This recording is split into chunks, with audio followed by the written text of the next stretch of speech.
জয় শিবানন্দ বাবা, জয় জয় গুরু, জয় জয় গুরু, জয়। প্রণাম লহ প্রভু নারায়ণ। আমি অরুন্ধতী দাস বেহালা থেকে বলছি, গুরু চরণাশ্রিত। এবং আমার গুরু গীতা থেকে একটি শ্লোক।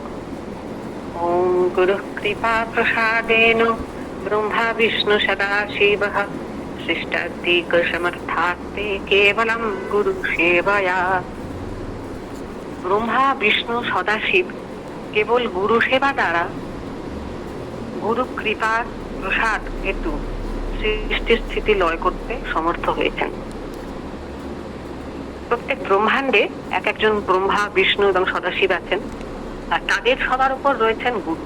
আর সেই গুরুর কৃপা দ্বারাই প্রত্যেকটা ব্রহ্মাণ্ডে এই তিনটে কার্য করা হয়, মানে তারা সমর্থ হন। কারণ তারা গুণের দেবতা। ব্রহ্মা হচ্ছেন সৃষ্টির দেবতা, বিষ্ণু হচ্ছেন পালনকর্তা, এবং শিব সদাশিব হচ্ছেন লয়কারী। তো তারা গুণের ত্রিগুণের মধ্যে চলে আসছেন, আর তাদের উপরে আছেন। সুতরাং আমাদের সদ্গুরুর চরণে আমরা কোন লেভেলে তার প্রতি মানে আশ্রয় নিয়ে আমরা ধন্য হচ্ছি বুঝতেই পারি। আমাদের 2015 সালে তো পেরিয়ে এলাম, 2016 সালে শুরু হচ্ছে জানুয়ারি। অসীমদা মানে বাইন্দারা আমাকে 2-3 বার জিজ্ঞাসা করেছিল 15 সালে যে তোর হোয়াটসঅ্যাপ আছে, হোয়াটসঅ্যাপ করছিস? আমি তো জানি না সেটা কি জিনিস হোয়াটসঅ্যাপ, কারণ আমি তখন স্মার্টফোন তো ছিলই না, আর হোয়াটসঅ্যাপ ব্যাপারটাও জানি না, মানে মাকে কি গায়ে দেয় কিছুই জানি না কি বৃত্তান্ত। গুরুর বাবার কৃপা বিশেষ রূপে বাবা এলেন আগে জানুয়ারি 2016 সালে বলা যায়। উনি এলেন বহু রূপে, বহুমুখী আনন্দ ধ্বনির জাগরণ হলো আমার মধ্যে। হোয়াটসঅ্যাপ কৃপা অবতার স্বামী শিবানন্দ বাবা ফেব্রুয়ারি মাসে ঘরে এসে অবস্থান করলেন, কারণ আমি তার আগে ডাউনলোডও করিনি। হোয়াটসঅ্যাপ ডাউনলোড করলাম জানুয়ারি মাসে। ধীরে ধীরে আমার মনের অবস্থার কিছু পরিবর্তন আসে।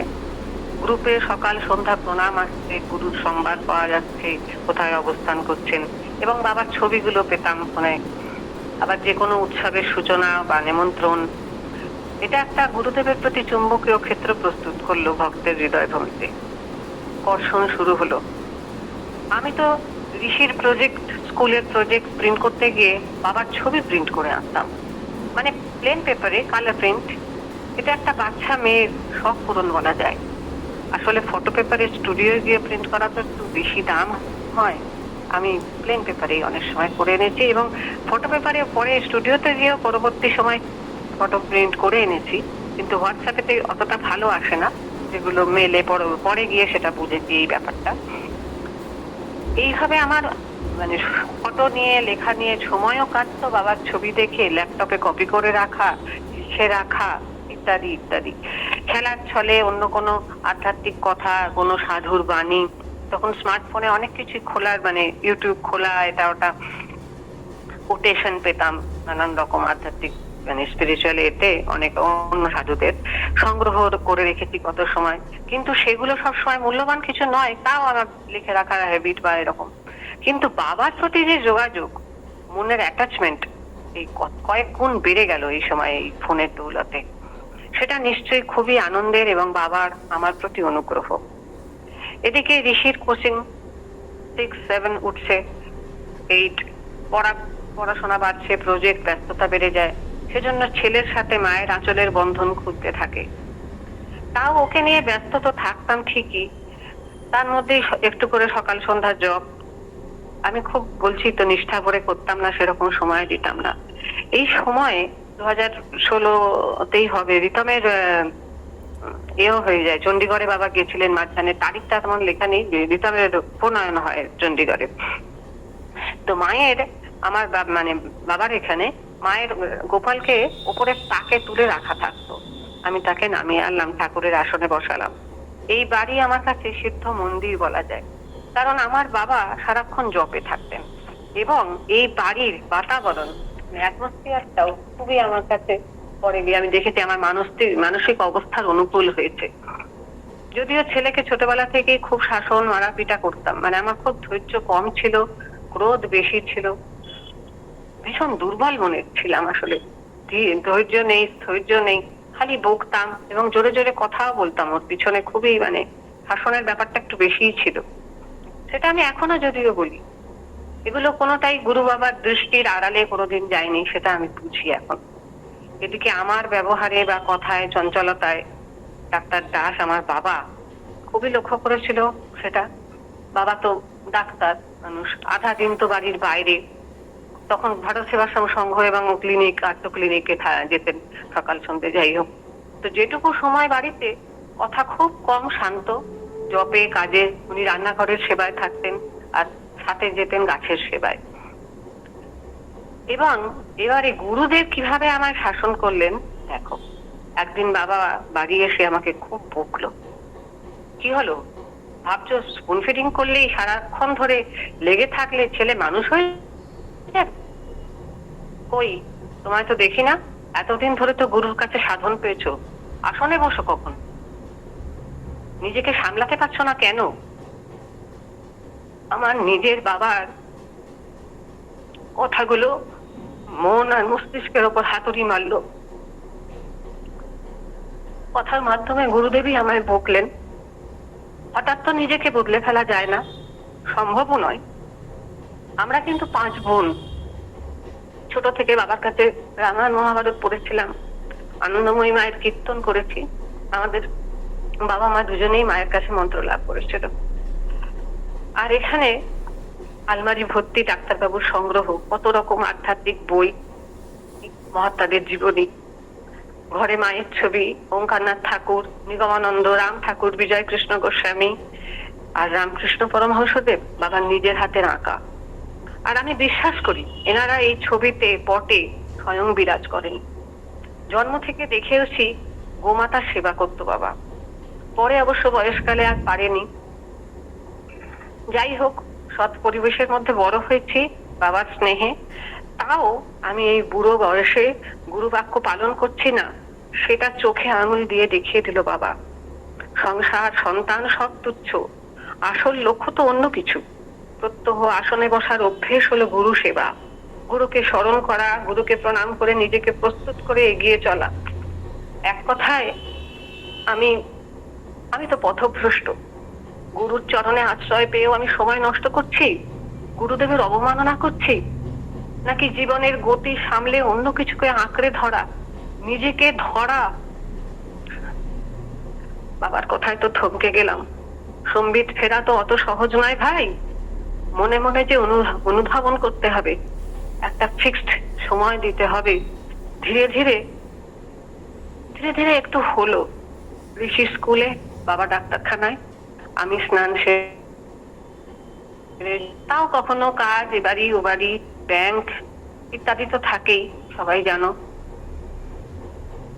লালন ফকির বলে গেছেন, ও গুরু দোহাই তোমার, মনকে আমার লগো সুপথে, তোমার দয়া বিনে তোমায় সাধব কে মতে, নাও গো সুপথে। গুরু দোহাই তোমার, মনকে আমার লগো সুপথে, তুমি যারে হও গো সদয়, সে তোমারে সাধনে পায়। তোমার দয়া বিনে আমি পাবো কিভাবে? বাবা, তোমার কৃপা আশিস পেয়েও মনকে তো আমি বসে রাখতে পারছি না। বাবা, অনন্ত চাহিদা মনের, এত কেন আকাঙ্ক্ষা, বাসনা, এর টাওয়ারও শেষ নেই। তুমি ছাড়া আমায় কে থামাবে? কেউ নেই আমার, কেউ নেই তুমি ছাড়া। জয় গুরু। বাবার কাছে প্রথম বকাও খাই দিল্লি থেকে চলে আসার জন্য, কারণ ওখানে আমি চাকরি করতাম, সেটা স্বেচ্ছায় ছেড়ে দিয়ে কলকাতায় ফিরে এসেছি। আর আজকের দিনে এমন বোকামি কেউ করে? প্রাইভেট জব যতই হোক না কেন, কেউ ছেড়ে আসে না। কলকাতায় এসে সত্যিই আর কোনো সেরকম জব পাইনি, পেলেও ঠিক সুবিধারও হয়নি। বছর ঘুরে গেছে, আর ভেবে কিছু পাই না। অসীমদা বলেছিল, রোজ শনিদেবের মন্ত্রটা করবি পাটু, তোর কিন্তু শনি গ্রহের অবস্থান অত্যন্ত ঝামেলায়, মানে জব করলে উপকার পাবো, এই ভেবে আমি কিন্তু বড় মন্ত্র হলেও মুখস্থ করে ফেলি এবং দীর্ঘকাল ধরে বাবার দেয়া শান্তি মন্ত্র এবং শনিদেবের যে সিদ্ধ মন্ত্র জপ করতে থাকি। আর এইভাবেই সংসারের স্রোতে ভেসে চলি। 2016 সালে শস্যনাথের একটা উৎসব হয়েছিল বেহালার কাছে, 24শে জুলাই। ঋষিকে নিয়ে উপস্থিত হয়েছিলাম, দর্শন করলাম, বাবাকে প্রসাদ পেলাম, একটু নিচে বসলাম। কিন্তু ছেলেকে নিয়ে তো বেশিক্ষণ থাকতে পারি না। একা গেলে হয়তো বিকেল সন্ধে অব্দি কাটানো যেত বাবার কাছে। তো গুরু বাবাকে বলে বেরিয়ে এলাম 3:30-র সময়। এবার ঝমঝম করে বৃষ্টি। আগে বেরোনোটাই বেকার হয়ে গেল, রিক্সা ভাড়াও গেল, ভিজেও গেলাম দুজনে। কি আর করবো, সবই বাবার ইচ্ছে। বাবাকে একদিন তন্দাদির ওখানে পিএনবিতে বলি, বাবা আমার তো খুব রাগ হয়, ছেলের ওপরে হয়, হাজবেন্ডের ওপরে হয়, আমি খুব মানে কথা করি। তো বাবা তো খুব সিরিয়াস দেখালো। হ্যাঁ, গম্ভীর ভাবে, ছেলে কথা না শুনলে রাগ তো হবেই। মানে যেন তোমার তো কোনো দোষই নেই, এটা তো স্বাভাবিক উচিত কাজ, ছেলেকে শাসন তো করতেই হবে। কিন্তু ওটা তো আমার মনের দোষ। কারোর প্রতি এতটা কনসার্ন হয়ে যাওয়া, পজিটিভ হয়ে যাওয়া, এটা তো আমার আসক্তি। বাচ্চাকে মানসিক ভাবে স্বতন্ত্রতা দিলে সে নিজেকে গ্রো করতে পারবে, মস্তিষ্ক বিকশিত হবে নিজস্ব প্যাটার্নে। সেসব বুদ্ধি কিন্তু আমার আগে ছিল না। আমার শাশুড়ি আমাকে এই কথাটা বলেছে, বাচ্চা হওয়ার আগে অনেকে সাইকোলজি পড়ে, এটা সত্যি সত্যি পড়া উচিত, চাইল্ড সাইকোলজি। যাই হোক, একটা জিনিস আমি এবারে বুঝলাম, এই সময়ে 2016-17 সালে আমার মধ্যে যে এই যে মানসিক এটা আরম্ভ হলো, আর বাবার বকা খেয়ে বা যেটুকু ছেলেও মানে বাড়িতে থাকে না সব সময়, সেই হিসেবে আমি বাড়িতে খানিকটা একা হয়ে গেলাম। তো চিন্তন স্মরণ করার একটা, ভাবনা করার একটা স্কোপ বুঝলাম যে ভুল বা ঠিক জানি না, গুরু বাবার চিন্তন স্মরণ যত বেশি করা যায় ততই কল্যাণ হবে আমাদের। আর যত বেশি জপ করব, যত বাবার কথা ভাববো, উনি তত আমার নিকট থেকে নিকটতর হবেন। ভক্ত ততই তার প্রিয় থেকে প্রিয়তম হয়ে উঠবে। সেটা যেভাবেই হোক, কোনো বস্তু, কোনো ক্রিয়া বা কোনো কিছু যা বাবার স্মরণ এনে দেয়। নইলে নিরন্তর মানে মরণ করা, কন্টিনিউয়াস বা জপ করা, জপটাও তো অবশ্য একটা নেশা। জপে একবার মন লেগে গেলে আর ওই ভালো লাগা, ভালোবাসা এসে গেলে মনে, জিভে, ঠোঁটে, শব্দে একাকার, জপ ছাড়া আর কিছু ভালো লাগে না। এটা আমি একবার ফিল করেছি। আর নইলে নাম রূপ, নাম আর নামই তো এক, শাস্ত্রই বলেছে, বাবাও বলেছেন। তো নাম রূপ লীলা গুণ মাধুরী, গুরুদেবের হাসি মুখের ধ্যান যেন সদ্য প্রস্ফুটিত বেলফুল। আসলে নিত্য হৃদয়কে মগ্ন রাখাই তো কঠিন, মনের স্বভাবই তো চঞ্চল। এইভাবে আমি ভাবতে থাকি ঠিকই। তো এই সময় আস্তে আস্তে বেরোচ্ছে, অবশ্যই আরো পরে এগুলো। বাবার কাছে যখনই গেছি একটা আনন্দ সমুদ্রে গিয়ে পড়েছি। যে ভক্তের বাড়িতেই বাবা থাকতেন সেটাই হতো আনন্দ নিকেতন। সেই নিকেতন আমার কাছে অসীমদার গৃহ, তন্দ্রাদির বৈঠকখানা ঘর, লাগের বাজারে গণেশদার অমৃত ভবন, এসব জায়গা যেন মনে হয় মানে গুরু মন্দির সম।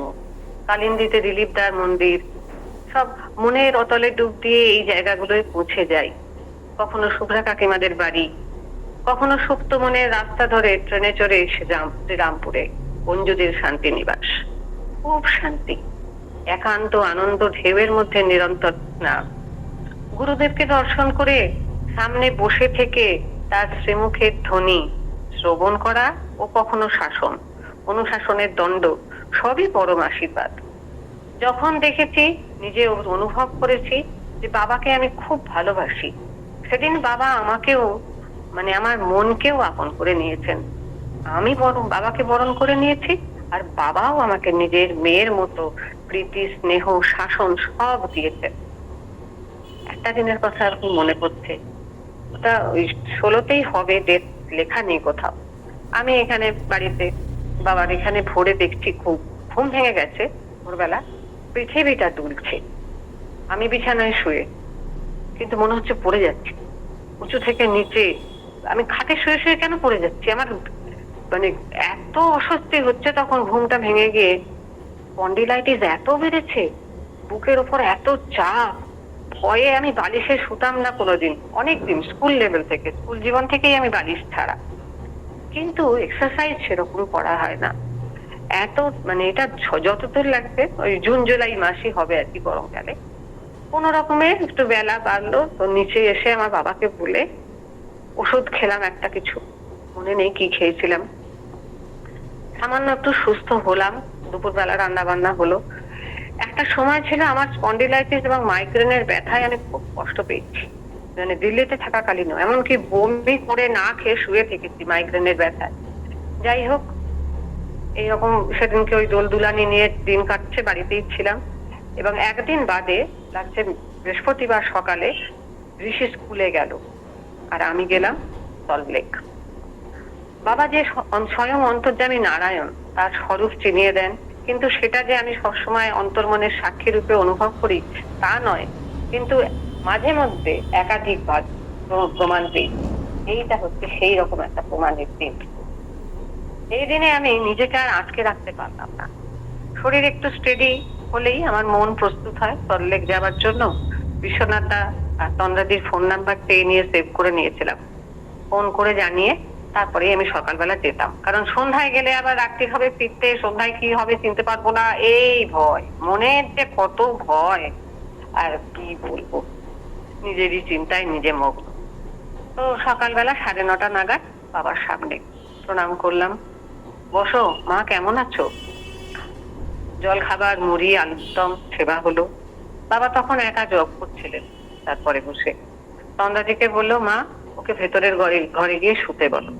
আমি গেলাম সোজা ঘরটা যেটা, সেখানে গিয়ে চৌকিতে শুলাম। মানে আমি তো অড সিচুয়েশনের মধ্যে পড়ে গেছি তখন, কিন্তু বাবার মানে আদেশ, তো ওই রকম ভাবে কতক্ষণ আর শুয়ে থাকতে পারি, ব্যস্ত হচ্ছি মনে মনে। তাও 1.5 ঘন্টার ওপর আমি শুয়েছিলাম, খানিকটা ঘুম ঘুম আচ্ছন্ন। তারপর একজন কেউ দিদি এলো, মনে নেই, তার সাথে কথা বলছিলাম। একটু মাটিতে বসলাম, বসে কথা কথা বলে, মানে পা ছড়িয়ে বসে আরাম করে গল্প হলো আর কি। তো বাইরের ঘরে এদিকে অন্য ভক্তরাও এসেছিল, কথা কানে আর বাবা কিভাবে জানলেন আমার শরীর ভালো নেই, এর বিশ্রাম দরকার, কিভাবে জানলেন তখনও আমি বুঝিনি, তখনও আমি ফিল করিনি। বাবা আমায় সব সময় দেখছেন, প্রতি মুহূর্তে দেখছেন। মনের তাগিদে কিসের টানে সেদিন ওই রোদের মধ্যে যে ছুটে গেছিলাম। 12টা বেজে গেছে, বাড়ি ফেরার অনুমতি চাই। দাঁড়াও, বসো বসো, মা সেবা করে যাবে। তন্দ্রাদিকে বললাম, সেবা তো আমি করেছি, ওদিকে তো ঋষি স্কুল থেকে ফিরবে, সময় হবে। দিদি বললো, না না একটু বসো, অন্ন প্রস্তুত।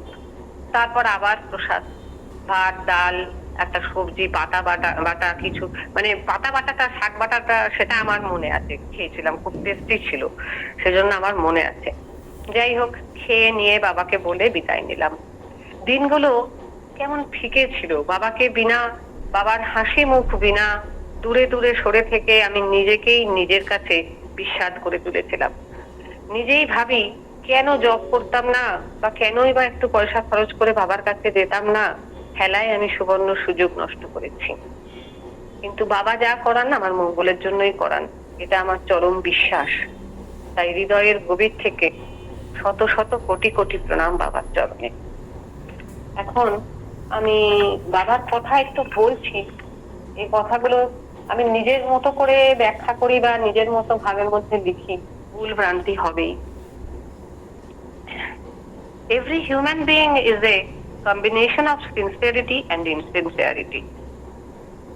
ভালো মন্দে মেশানো মানুষ, কিন্তু নিজের প্রতি সৎ থাকা প্রথম দরকার। দিন শেষে জীবন প্রান্তে একবার তো দাঁড়াতে হবে আয়নার সামনে। সিনসিয়ারিটি মানে আন্তরিক সততা বলা যায়, নৈতিক মূল্যবোধ। নৈতিক মূল্যবোধ অনেক রকমেরই হয়, তার মধ্যে আসে মানসিক ভাবে আর কি, কৃতজ্ঞতা, ক্ষমা, ভালোবাসা, নম্রতা, দানশীলতা, ধৈর্য ও সত্য, সত্যতে নিজেকে প্রতিষ্ঠিত রাখা। আর ইনসিনসিয়ারিটি ছলনা, নিজেকেই নিজে ছলনা বলা যায়, কপটতা, মিথ্যার আশ্রয় বা মিথ্যাকে প্রশ্রয় দেয়া। Actually total sincerity is a difficult, মানে ভীষণ কঠিন, কিন্তু সিনসিয়ারিটি আন্তরিক ভাবে সৎ থাকা, আর এটা একটা continuous practice. Rather than a permanent state. নিজেকে সেই স্টেটের মধ্যে বসিয়ে রাখা, প্রমাণ করা। আসলে আমরা আজকের দিনে পূর্ণমাত্রায় সিনসিয়ার বা সৎ থাকতে কেউ দেয় না আমাদের। নিজেকে প্রমাণ করার তাগিদ থাকে সবসময়, কিন্তু তার মধ্যেই চেষ্টা চালিয়ে যেতে হবে সৎ থাকার। রামকৃষ্ণদেব কেমন বলে গেছেন, মনে মুখে এক হও। এই কাজে কথায় প্র্যাকটিক্যাল বা অনেস্ট থাকা, আর তাহলে তা অন্যরাও তাকে বিশ্বাস করবে। এই জিনিসটা খুব কঠিন। কিন্তু বাবা বলে গেছেন কি, চালাকি দ্বারা কিন্তু কোনো মহৎ কাজ হয় না। God will surely favour us all if our motto is noble. তারপরে আর একটা কথাও, sound brain, sound mind and sound body is very essential for promotion in spiritual life. সুস্থ মন, সুস্থ বুদ্ধি, সবল দেহ, স্বাভাবিক শান্ত চিত্ত, বিপদেও যে ধীর স্থির, আর টোটালি সচেতন বা সজ্ঞান। বাবা ছিলেন মেন্টালি অ্যালার্ট, আমরা তো কতখানি উচ্চ স্তরে ভাবতেও পারবো না, কিন্তু এমন একটা শুদ্ধ বুদ্ধির পর্যায়ে যাব যে গুরুচরণে সারেন্ডার করে যে নিজের কাজের ভালো মন্দের পার্থক্য আমরা নিজেরা বুঝতে পারবো এবং নিজের বিচার নিজে করব। এমনকি ভুল যদি করি, ভুল স্বীকার করতে শুধরাতেও পারবো সেটা স্বীকার করলে। তো প্রতিকূলতাকে জয় করে সাবলীল ভাবে মোকাবিলা করার ক্ষমতা যদি চাই, এটা গুরুদেব দেবেন, আমাদের চরিত্র গঠন করবেন, সম্পর্ককে মজবুত করবেন, উনি আমাদের আশীর্বাদ করবেন। জয় গুরু, জয় শিবানন্দ বাবার জয়। সকল ভক্তবৃন্দের চরণে প্রণাম জানি।